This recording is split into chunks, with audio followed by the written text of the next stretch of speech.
அஸ்ஸலாமு அலைக்கும் வரஹ்மத்துல்லாஹி வபரகாத்துஹு. Hello everyone, welcome to my channel Munira's vlog.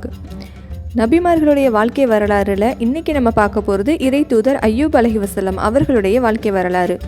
நபி அய்யூப் அலைஹிவஸல்லம் அவர்கள் இப்ராஹிம் அலைஹிவஸல்லம் அவர்களுடைய வழித்தோன்றல்கள் ஆவார். இவர் நபி யூசுப் அவர்களுக்கு பின்பு நபியாக்கப்பட்டவர் ஆவார். தென் பாலஸ்தீனத்துக்கும் அல் அகாபா வளைகுடாவுக்கும் மத்தியில் அத்வம் என்ற பகுதி மக்களுக்கு இவர் நபியாக அனுப்பப்பட்டார் என்று கூறப்படுகிறது. அய்யூப் அலைஹிவஸல்லம் அவர்கள் கடுமையாக நோய்வாய்ப்பட்டு குடும்பத்திலும் பல இழப்புகளை சந்தித்து உள்ளார். அனைத்தையும் பொறுமையோடு எதிர்கொண்டு அல்லாஹ்வின் பிரார்த்தனை செய்து துயரங்களிலிருந்து மீட்டார் என்பதை திருமறை குர்ஆன் பின்வருமாறு கூறுகிறது. அல்லாஹ் திருமறை குர்ஆனிலே கூறுகிறான், அய்யூபையும் நாம் நம் தூதராக அனுப்பி வைத்தோம். அவர் தம் இறைவனை நோக்கி, நிச்சயமாக நோய் என்னை பிடித்து கொண்டது, அதை நீ நீக்கிவிடு, நீயே கருணையாளர்களுக்கு எல்லாம் மகா கருணையாளன் என்று பிரார்த்தனையும் செய்தார். ஆகவே நாம் அவருடைய பிரார்த்தனையை அங்கீகரித்து அவரை பீடித்திருந்த நோயையும் நீக்கி அவருடைய குடும்பத்தையும் நாம் அவருக்கு அளித்து நம் அருளால் மேலும் அதை போன்ற தொகையினரையும் அவருக்கு குடும்பமாக கொடுத்தோம். இது எனக்கு பயந்து என்னை வணங்குபவர்களுக்கு, என்னிடம் பிரார்த்தனை செய்பவர்களுக்கும் நல்லுணர்ச்சி ஊட்டக்கூடியதாகவே இருக்கிறது என்று அல் குர்ஆனிலே அல்லாஹ் 21வது அத்தியாயத்தில் குறிப்பிடுகிறான். மேலும் அல்லாஹ் கூறுகிறான், நபியே, நம் அடியார் அய்யூபை நினைத்து பார்ப்பீராக. அவர் தம் இறைவனிடம் பிரார்த்தனை செய்த பொழுது, நிச்சயமாக எனக்கு ஷைத்தான் துன்பத்தையும் வேதனையையும் கொடுத்து விட்டான் என்று கூறினார். அதற்கு நாம் உமது காலை பூமியில் தட்டுவீராக என்று கூறினோம். அவர் தட்டவே ஓர் ஊற்று உதித்து ஓடியது. அவரை நோக்கி, இதோ குளிப்பதற்கான குளிர்ந்த நீர், இதுவே உமக்கு பானமும் ஆகும் என்று கூறினோம். அதனால் அவருடைய நோய்கள் குணமாகிவிட்டன. பின்னர் நம் அருளாலும் அறிவுடையவர்கள் நல்லுணர்ச்சி பெறுவதற்காகவும் நாம் அவருக்கு பிரிந்திருந்த அவருடைய குடும்பத்தாரையும் அவர்கள் போன்றவர்களையும் அவருக்கு கொடுத்து அருள் புரிந்தோம். மேலும் ஒரு பிடி புல் கற்றையை எடுத்து அதை கொண்டு அடிப்பீராக, நீர் உமது சத்தியத்தை முறிக்க வேண்டியது இல்லை என்றும் கூறினோம். நிச்சயமாக நாம் அவரை மிக்க பொறுமையுடையவராகவே கண்டோம்.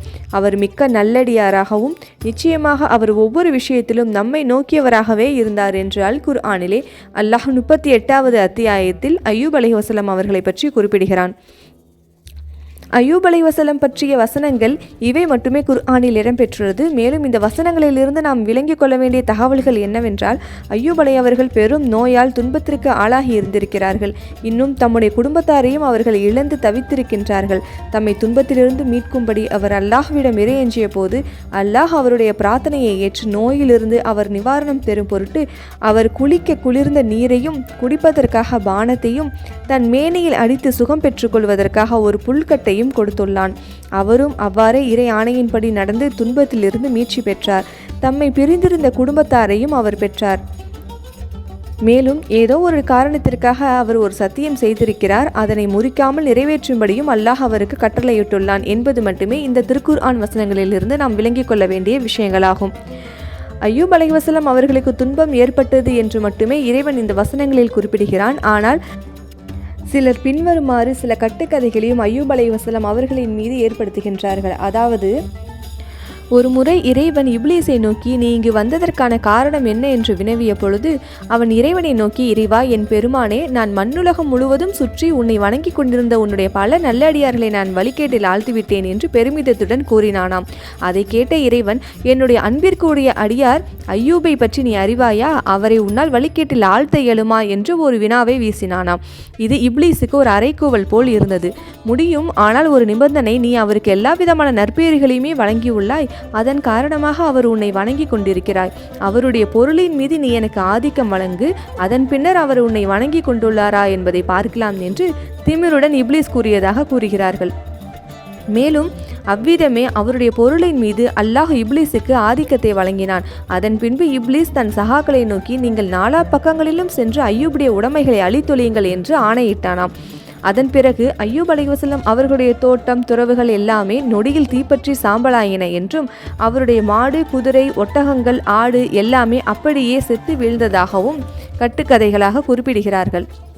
மேலும் தனது சொத்துக்கள் அனைத்தையும் இப்லீஸ் அளித்த போதும் அய்யூப் அலைஹிவஸல்லம் அவர்கள் பொறுமையாக இருந்ததாலும் இதனால் பெரும் ஏமாற்றம் அடைந்த இப்லீஸ் அய்யூப் அவர்களின் உடலில் ஆதிக்க செலுத்த இறைவனிடம் அனுமதி கேட்டதாகவும் கூறுகின்றார்கள்.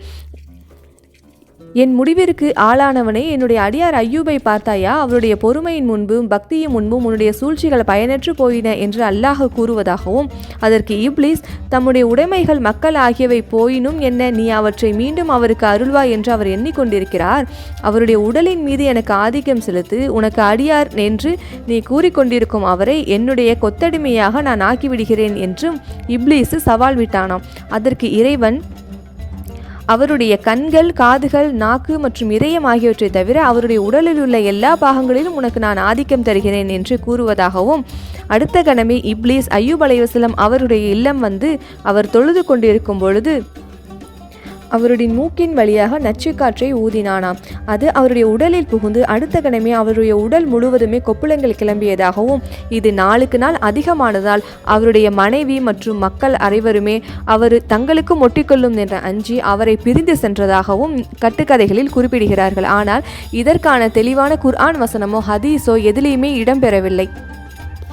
நபி ஸல்லல்லாஹு அலைஹி வஸல்லம் அவர்கள் பின்வருமாறு ஒரு ஹதீஸில் அறிவிக்கின்றார்கள். அய்யூப் அவர்கள் தமது ஆடை முழுவதையும் களைந்து விட்டு ஒருமுறை குளித்து கொண்டிருக்கும் பொழுது அவரின் மீது தங்கத்தாலான வெட்டுக்கிளி ஒன்றுடைய கால் வந்து விழுந்தது. உடனே அவர் தம் துணியில் அதனை எடுத்தார். அப்போது அவருடைய இறைவன் அவரை அழைத்து, ஐயூபே, நீங்கள் பார்க்கின்ற இந்த செல்வம் உங்களுக்கு தேவையில்லை என்ற நிலையில் நான் உங்களை போதிய செல்வமுடையவராக வைத்திருக்கவில்லையா என்று கேட்டார்.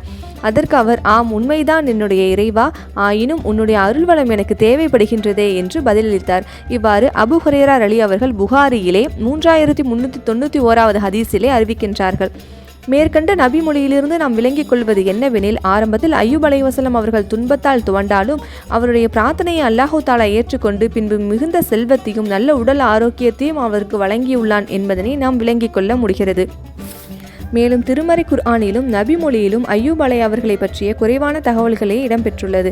ஷைத்தானால் இவருக்கு ஏற்பட்ட துன்பத்தில் இவர் பொறுமையை மேற்கொண்டு தன் இறைவனிடமே பிரார்த்தித்துள்ளார் என்ற செய்தி மட்டுமே நாம் இவருடைய வாழ்க்கை வரலாறிலிருந்து பெறப்படுகின்ற படிப்பினையாகும். அல்ஹம்துலில்லாஹ், இன்றைக்கி நம்மளுடைய சேனலில் அய்யூப் அலைஹிஸ்ஸலாம் அவர்களுடைய வாழ்க்கை வரலாற்றை பற்றி பார்த்தோம். இன்ஷா அல்லாஹ் இனி வரக்கூடிய நாட்களில் மற்ற நபிமார்களை பற்றிய வாழ்க்கை வரலாறுகளை நம்ம பார்க்க இருக்கிறோம். ஸோ கீப் வாட்சிங் அண்ட் கீப் சப்போர்ட்டிங். அஸ்ஸலாமு அலைக்கும் வரஹ்மத்துல்லாஹி வபரகாத்துஹு.